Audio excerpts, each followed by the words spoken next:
If you start incomplete tasks, then you get addicted to positive chemicals, and you can hardly wait to start and complete a task. And the more important the task is, the bigger rush of emotions that you get. So you can become a really happy, confident, powerful person, and you're never sick. You never get cold. Your body is so strong that you're just happy and productive all the time. Everything comes down to selecting the most important thing and completing it 100%. Right. The key is to program yourself for success.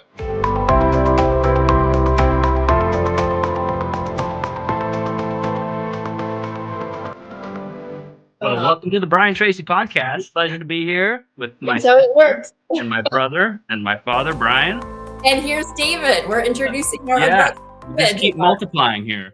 Maybe we can start out, Dad, by you talking to us about what it was like to be a world-renowned speaker, pioneer in positive psychology, and at the same time raising a family.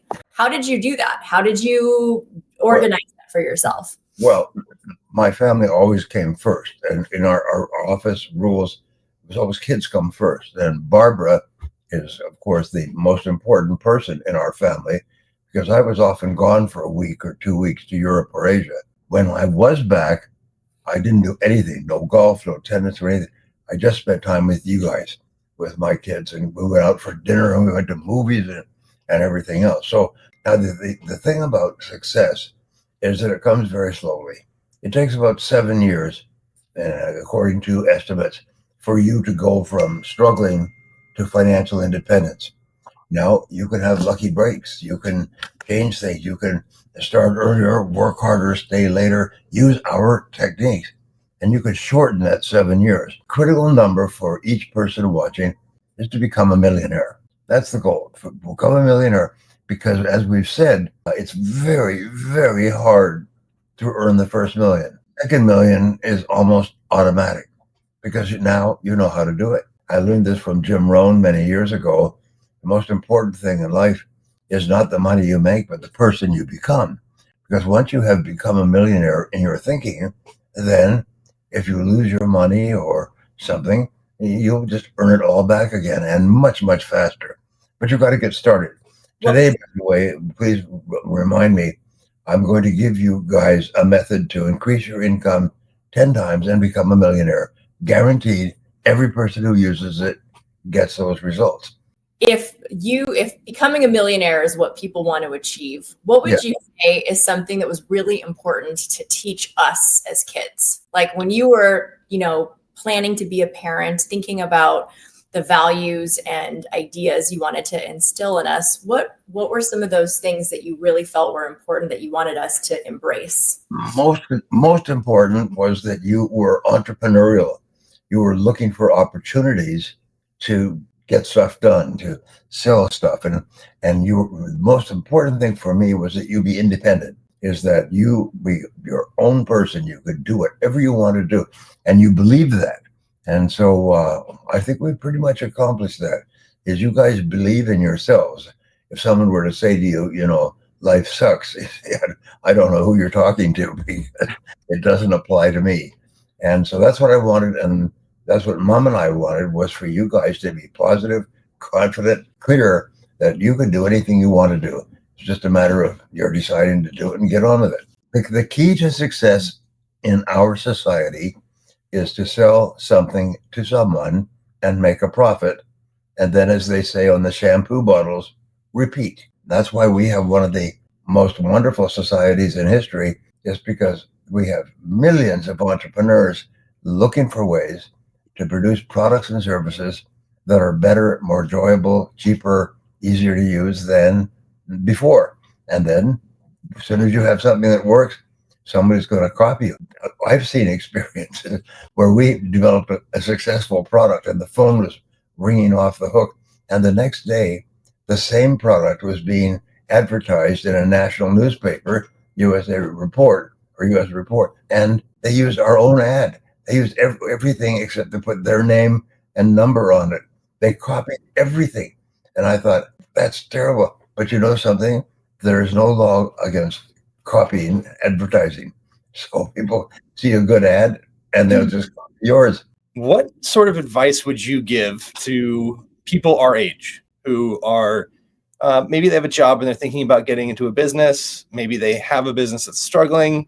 If you could go back to being our age, what would you do differently, or what would you do immediately? Well, what I've done is I've been expedient, as human beings are, is I've responded to the very best market opportunity. I fell in love with personal development way back in the day, and so I started to teach it, and it turned out that I was good at it. Now by the way, you always need to be open to the possibility that you could be completely wrong about what you're doing. Always, it doesn't mean that you are, but always be open to the possibilities. Because other than that, people will spend years doing something where they struggle and they never succeed because they won't accept that you can't do everything. So what you guys have been brought up with is this entrepreneurial instinct. You're always looking for opportunities to sell something to someone, to create products and services, to represent products and services. People say, what is your purpose in life? I was doing a mastermind with Lisa Sasevich and others last week. And we said, why are we here? They're all professional speakers. And I came up with this answer: is our goal in life is to improve the life and work and income of our clients. And they all agreed. That's what it is. We live for improvement. Improvement is everything for us. We're always looking for ways to improve the life and work and financial situation of others. And once you find a way, become really good at it, and then become better, and then become better. But always remember that we serve other people. There used to be a ship motto in World War II, the British ships, and it was called "In Which We Serve," and it refers to the British Navy and war and everything else. Well, you and I serve. We serve people, and we're looking for people who need our services. And in many cases, you could develop the skill that you need. You say, these people need this. If I was good at that, I could do this. Like Christina getting her degree in psychotherapy and sexuality.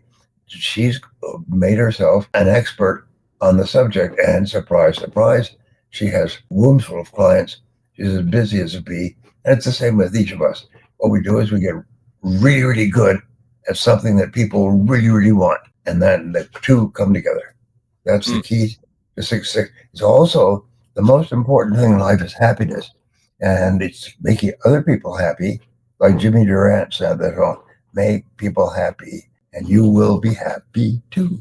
I've also heard that the best definition of leadership is to serve others. And if you want to be a bigger and better leader, find more people to serve. So if you expand that out, and then you've always said, if you want to achieve your goals in life, help other people achieve their goals. You're always looking to add value. And I think it's a beautiful concept when you think about money. And I always go back to this because like sales training, you have a lot of coin operated people who make commissions. And so they're always thinking about, I need to get some more money. Well, it's not necessarily about getting money. It's about adding value, right? Yes. Because money is the byproduct of value. So there's two ways to do that. One is to deliver more of it, right? So add more value. And if you can't make money that way, then make yourself more valuable by learning new skills. Very, very important point for our friends here is Peter Drucker, who I love because he was so good in terms of thinking. He said the most important word in your financial and business life is the word results. And the question that I ask my friends right up to the Fortune 500 corporate level is, what results are expected of you? And of all the results, what are the most important results? And it always comes down to what I teach is the law of three. The law of three says that if you make a list of everything that you have to do in a week or a month, you'll find there's three things that account for 90% of your value to your company. Now, what is it that most people do? Is they work on the bottom 10%. All the little things in the chats with their friends and the surfing on the computer and everything else. But the top people identify the big three and start with number one. And here's the most important thing. Nobody in life is ever paid for working on a project. They are paid for completing it. But before we go down that road, I want to mix it up a little bit, and I'm going to ask my siblings just some questions about lessons that have resonated that you or mom have kind of instilled in us, and just something that you've passed down to your children. One of the things that always comes to mind is this whole concept of do it now, do it now, do it now, do it now.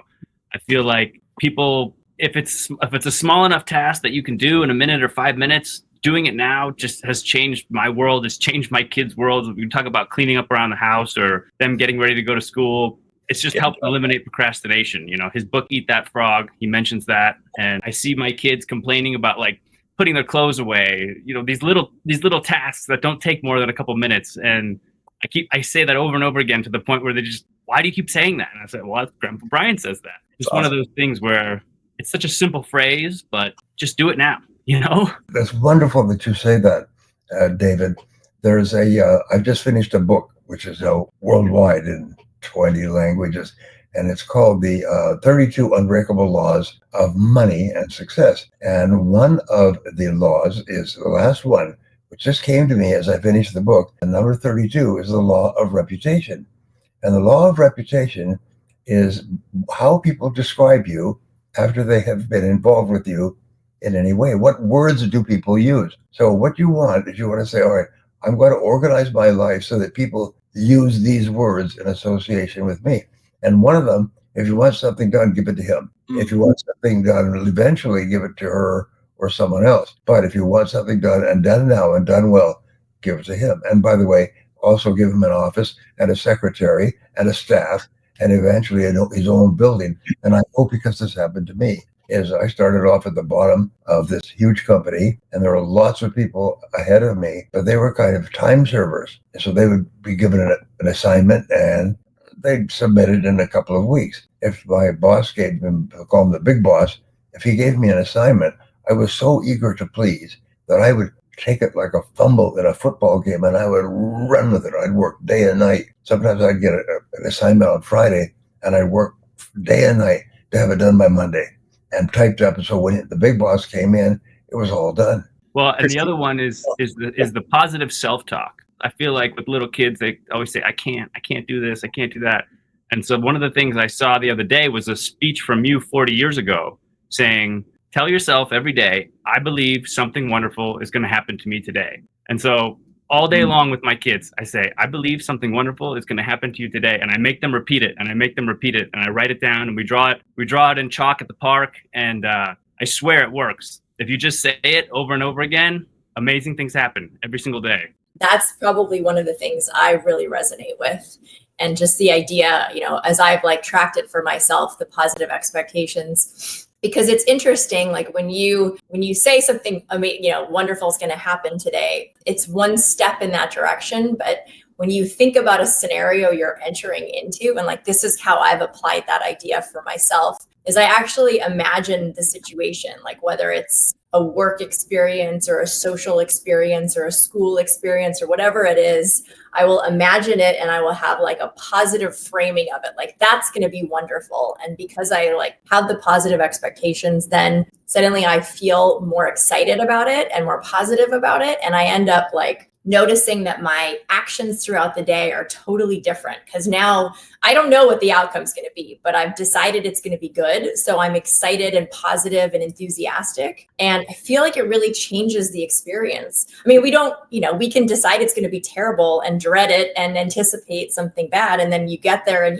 maybe you feel really unhappy and it ends up sucking. But I do think that there's something about programming yourself in advance to be it's going to be awesome. And then somehow it is a self-fulfilling prophecy and ends up being awesome. I also think that just in terms of one thing that you've always done, Dad, for me at least, is I think many, many times, in childhood, adulthood, whatever, there have been scenarios where we're going to do something new and different.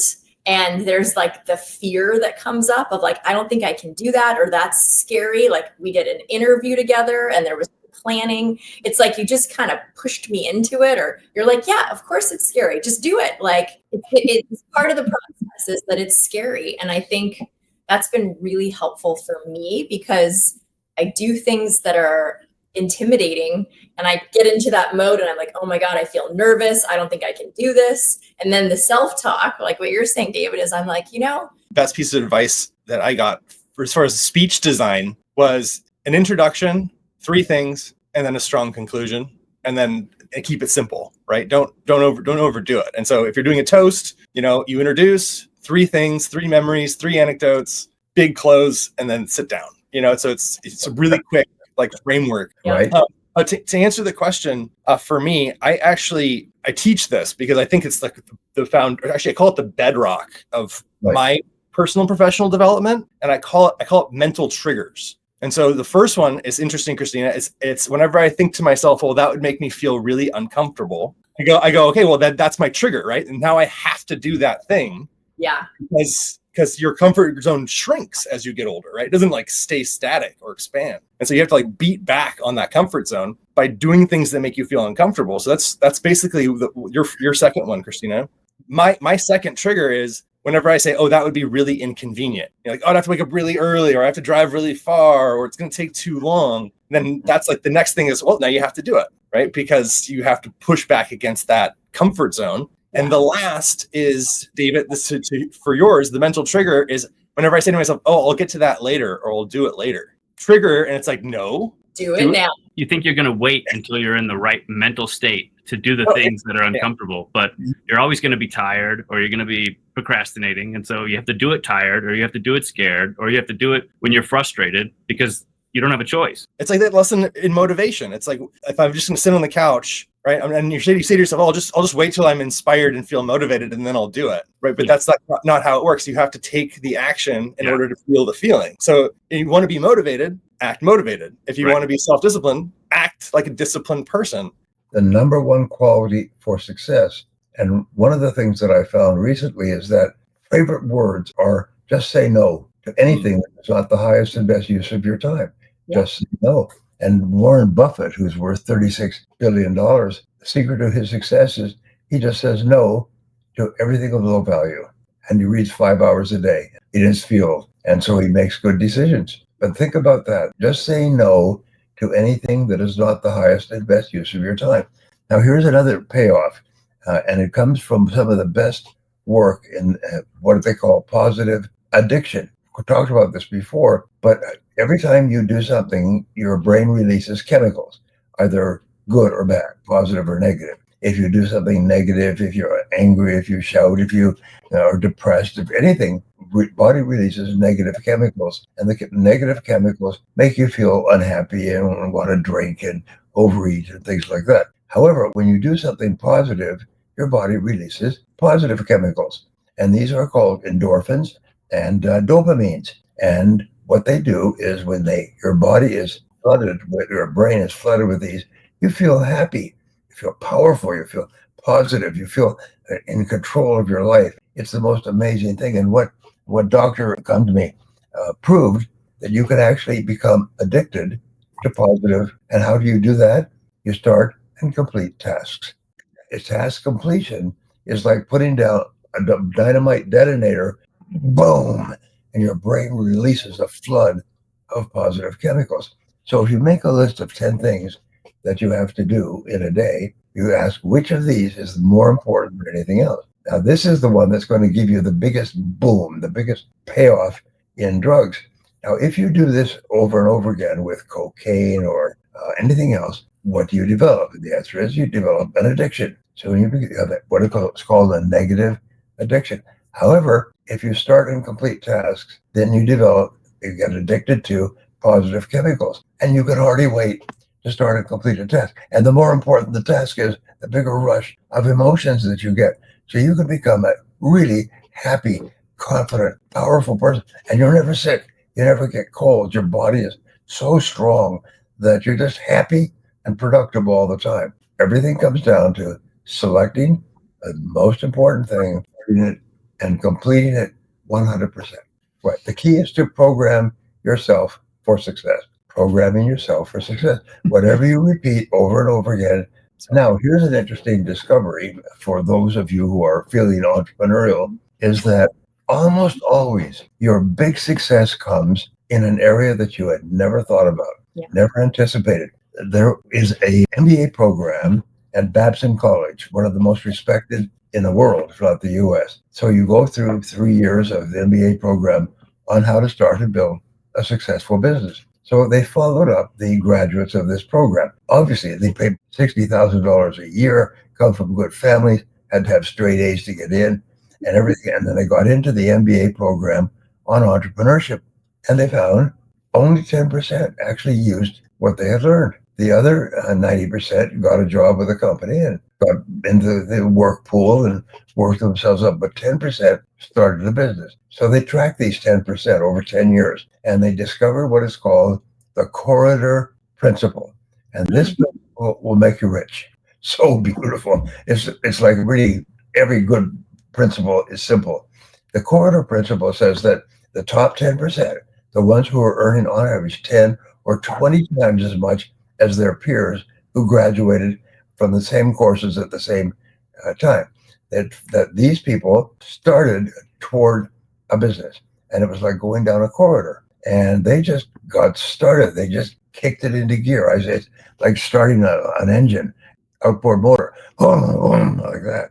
Anyway, they started down the corridor, and they could only see a certain distance, and then they reached a block. The corridor was blocked completely. However, at that point, another door on the right or left opened up. So they went down a different hallway, and that seemed to be the right thing, and then it stopped. And then another door opened up. Jim Rohn has a wonderful line. He said, if you go as far as you can see, you will see enough to go further. Yes. And most people say, well, I want everything to be guaranteed and locked in and successful and everything, and then I'll take the first step. What the corridor principle says is just your goal is to be financially independent. Your goal is to become a millionaire in the course of your working lifetime. Your goal is to do it as fast as possible. That's the goal. It's never that to put that aside. That's it. Now there's 40 million companies in America today, including one-person companies all the way up to Fortune 500 companies. So every one of these people has one goal, which is to be financially successful by serving other people. So that's your job. And whatever you try, remember the old saying, nothing works. Charlie Jones, our dear friend, he would start off his speeches with, I have a secret to tell you all. I'll write this down. This is the most important secret that you'll ever learn in your whole life. And he'd get everybody worked up. And he'd say, hey, you thumbsucker, you get your pen out and write this down. Everybody would be laughing. And then he'd say, here it is, nothing. We have a culture of instant action. You know, if somebody has an idea, we act, and it never works. But when our competitor then looks and sees what we're trying to do, we're already like 5 or 10 iterations ahead of them. They'll take weeks to do one iteration where we're doing like 4 or 5 different iterations in a day. And so even though we're making more mistakes, we're actually accelerating our progress like way beyond what their competitors can never do or catch up to. So I thought it's similar to what you're saying, is you don't necessarily have to know the destination. So Dad, I have a question for you on that note. What you're saying is you have to just take the next step. You're not going to see the end of the road until you take the next step. Yes. How do you create the mindset of moving forward one step at a time, knowing that your goal is not in front of you yet, and you might fail or you might be on the wrong path, but you have to keep taking the next step? How do you keep that strong mindset to keep going forward, not knowing what's going to happen? Well, the most important discovery, going back to Aristotle, in human history is that you become what you think about most of the time, but you also become what you say to yourself most of the time. And the most powerful words that you say to yourself, and I have taught these forever, is number one, I can do it. I can do it. I can do anything I put my mind to. Number one, I'm going to become a millionaire. I can do it. I will become a millionaire. There's no question. That question is off the table. Now the next question is the magic word, how? How can I start off? What can I do first? What can I do second?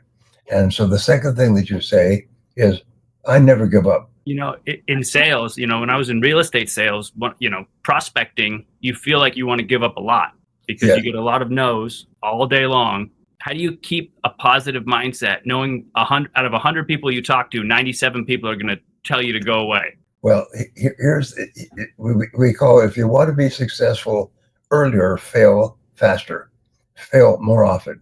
Put your foot on the accelerator and fail. But I used to make 70 calls a day and no sales, cold calls.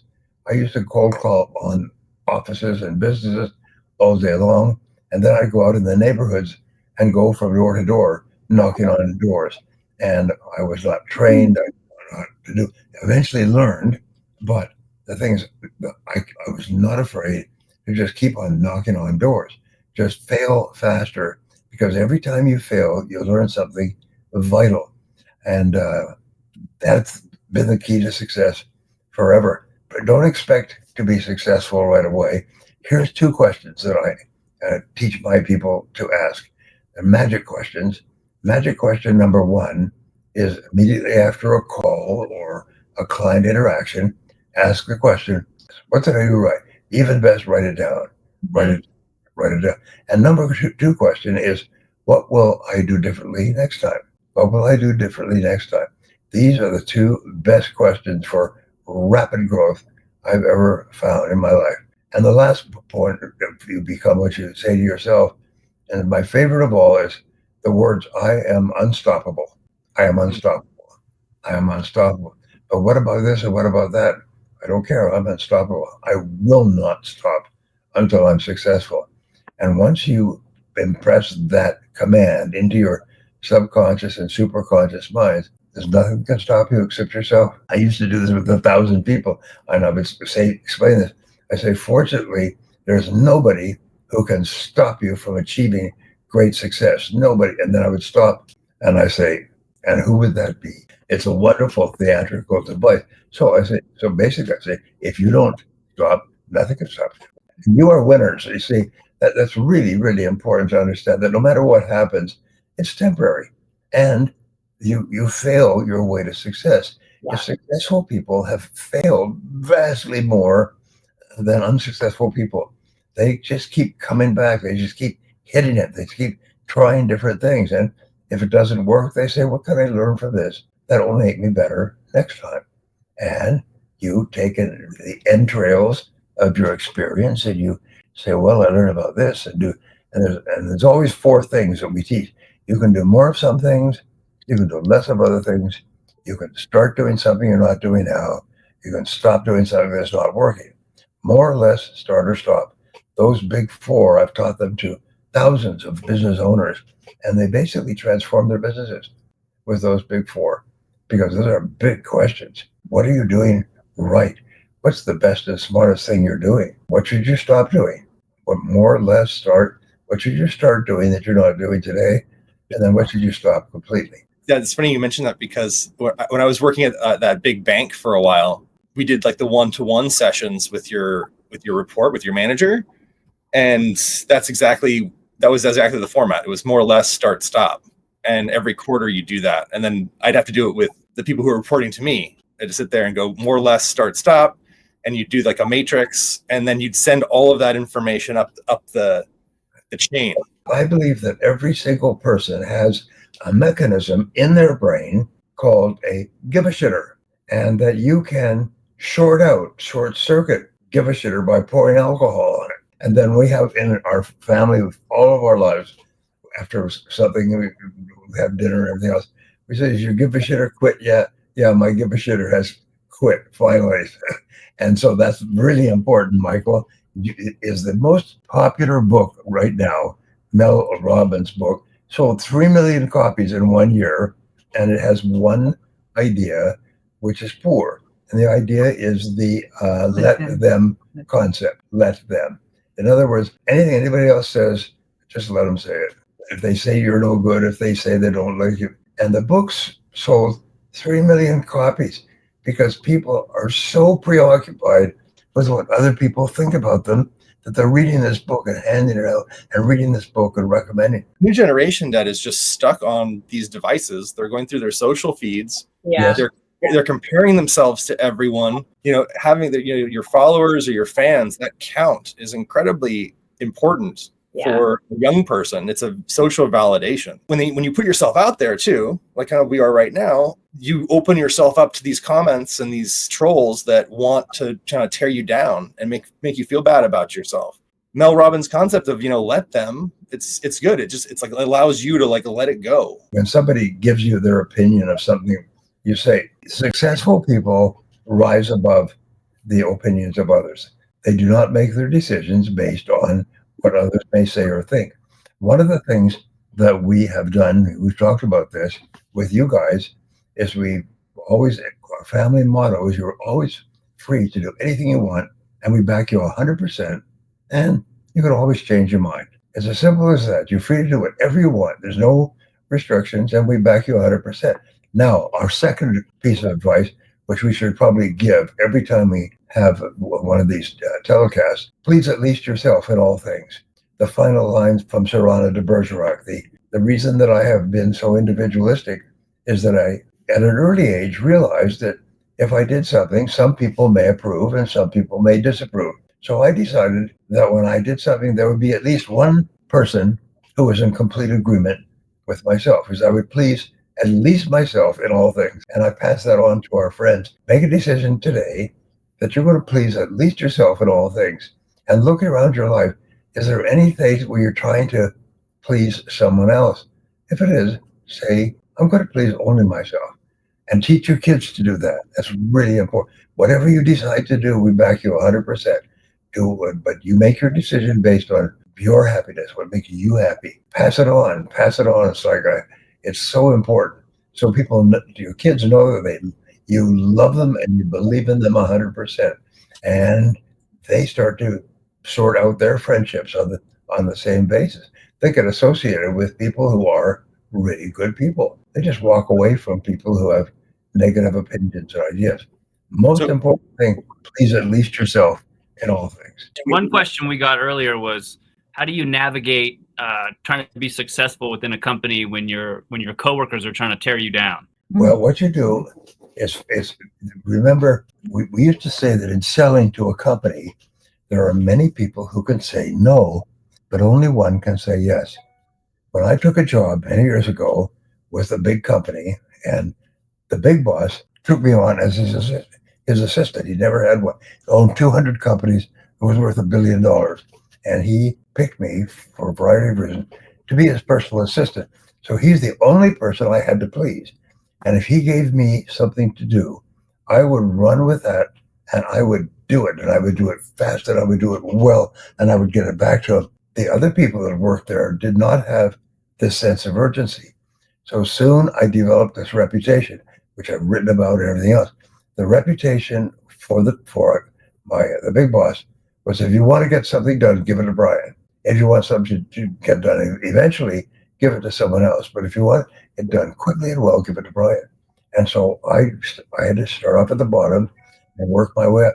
Within 1 year, I had 3 companies fully staffed, doing $25 million a year. And I had the biggest office in the business complex, except for the big boss.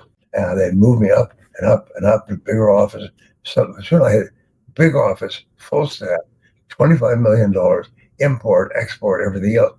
And then the big boss would call me and say, could you come down to my office? And he would say, I'm following you. I know how busy you are, but could you do this? Could you fit this into your schedule? And what was my answer? Absolutely.